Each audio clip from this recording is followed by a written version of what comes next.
سلام دوستان، چطورید؟ خوش اومدید به کانال خودتون اسپورت مکس.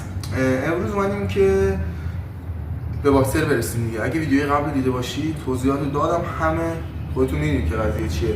از ویدیوی قبل من تقریبا 300-400 تومان متاسفانه که نه خوشبختانه خرج موتور کردم، ولی یه مشکلی بود، ویدیو نگرفتم دیگه، دیوونم دیگه. حالا این که چی؟ امروز اومدیم اگه اینجا رو نگاه کنید تو دم لنتو یه چیزیه، یه این چی اسمش، یه فنریه بعد دم لنته که اینو میخوایم درستش کنیم دیگه. خلاصه که حرفی نمیمونه، خیلی نمیخوایم وقت تلف کنم. آخر ویدیو هم چیز میکنم، بهتون میگم که چه کارهایی انجام دادیم و برای این موتور رو چیکار کردیم که ویدیوشو نگرفتم. خلاصه که منتظر ویدیوهای جدیدم باشید. برو بریم. خب بچه‌ها، راستی یه چیزی هم یادم رفت بگم، البته خودتون میدونید دیگه، لایک و ساب هم یادتون نره، اون زنگوله بغلش هم بزنید اگه دوست داشتید که حالا ما ویدیو جدید گذاشتیم حتما بتونید برید. این قراره این موتور خب قراره بشه بهترین باکسر ایران. حالا طبق پارت‌های مختلف میفهمید خودتون چرا.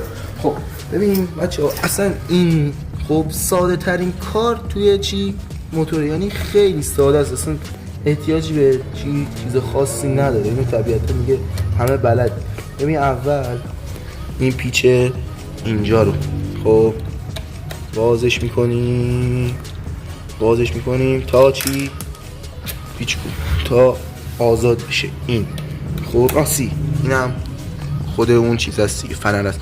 اینو من خریدم 5 تومن، حالا باز شاید جای دیگه قیمت‌های مختلف هم داره. خب فنر قبلو که میکشیم اینجوری بیرون به این صورت، فنر آشغالی. البته خب ببینید بچه‌ها، این فنر قدیمیه، لاستیکه رو باید درش بدیم دیگه، خودتون میدونید این لاستیک است. هر کاری که میکنیم چیه؟ اولش اینو باید یه جوری به سختی حالا به آسونی اینو بکنید چی این تو موتورتون هم هرچی هست بگید در اون موتور میخوام که حالا دقیق بهتون بده. ویدیو رو کات میکنیم و اینکه انجام میدم و دوباره بعد میارم پیشتون دیگه. بچه‌ها ببینید اینو خب اینجوری، حالا باز اگه مثلا یه بار کاملا تا اینجا بیاد این فنره مشکلی نداره، ولی حالا اگه سعی کنید یه ذره تقریبا وسط بندازید بهتره. حالا خب ببینید اول میگم این کار خیلی کار چی ساده ایه. اول اینو چی میکنیم این تو که طبیعتا این توه، بعد چیکار میکنیم این جانبو، خب بعد این پیچه رو خب میکنیم چی این تو خب بعد اینم چی از اینجا میگیم بره این تو. خیلی کار ساده و آسوده و این آقا اینا میدیم این تو تمام. آره هیچ. حالا میبندیمش خیلی آروم، میبندیمش. اینو که میبینید دیگه عوضش کردیم و این پیچ هم طبق خود ترمز موتور رو جایی که ببینید دیگه وقتی که میچرخونیم صدای چیز نده، لنتو نده، چون که لنت میستابه بعد خوب نمیشه دیگه. حالا میتونید شلش کنید، سفتش کنید، خودتون هی تست بکنید که بستگی به موتور هم داره آخه، که مثلا کجا صدا میده و کجا صدا نمیده. کامل شل بود. الان تا اینجا دیگه بیشتر میگیری تموم. بهتون گفته بودم که قراره که بهتون بگم که چیا رو عوض کردیم چیا رو عوض نکردیم. اولین چیزی که عوض کردم پلاکو که دیده بودی دیگه، پلاک داغون. این برچسب آدیداس هم گرفتیم که حالا بعدا بزنیم رو قاپلاک، حالا بهتون نشون میدم.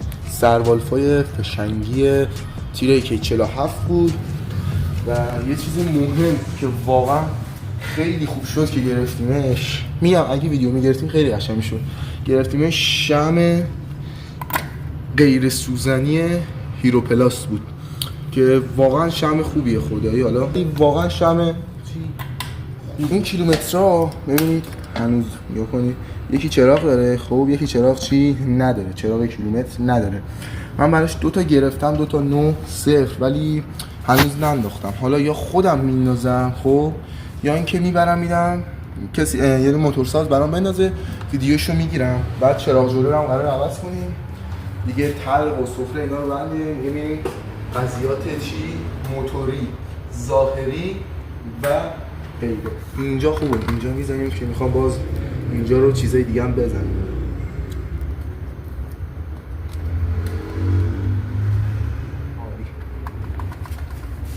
بفرما. ویدیوهای جدیدم باشید چون این باکسر یه باکسر معمولی نیست. دیگه حرفی نمیمونه، خیلی دوستتون دارم. کانالم سابسکرایب کنید و اینکه لایک هم فراموش نشه، کامنت هم برام بذارید چون کامنت ها و اینا برای من واقعا یه انرژی خوبه. دوستتون دارم خیلی زیاد. خدافظ.